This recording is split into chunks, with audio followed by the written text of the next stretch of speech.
Hi YouTubers, this is the Goddess of Logistics. I started my dispatching journey not too long ago, and while I was gathering information and just educating myself, I realized there was not many resources out there to help us along our journey.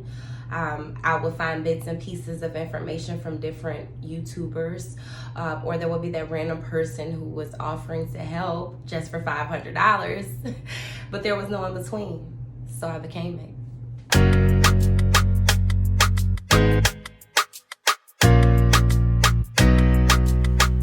Hi YouTubers, if you made it this far, you've already started your dispatch company, you've done marketing, you've acquired your some owner-operators, found out how to get paid, and now you keep hearing about factoring, and you cannot find any information telling you what a factoring company is or what they do.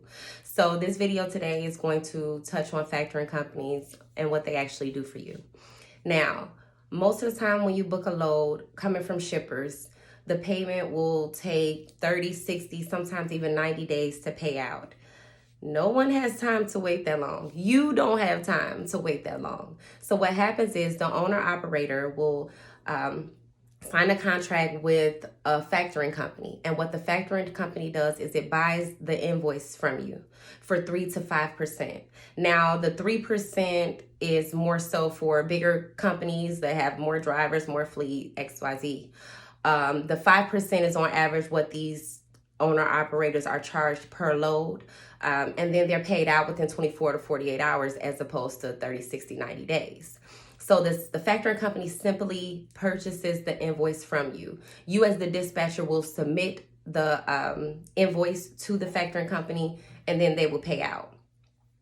The most popular, as I said in my last video, is the OTR Financial, TAFs, and RTS Financial, but they are not the only factoring companies. They are just the most popular ones, and they are probably more likely to be what your owner operators are already affiliated with. So that's pretty much what a factoring company is and what they do. And hopefully this answered all of your questions. If not, feel free to drop questions in the comment section and I'll come through and answer them for you. Other than that, I'll see you next time. So if you've enjoyed this video and you want to continue to educate yourself on all things logistics, please like, share, and subscribe. And also remember, with all things logistics, you are in business for yourself, but never by yourself. I'll see you next time.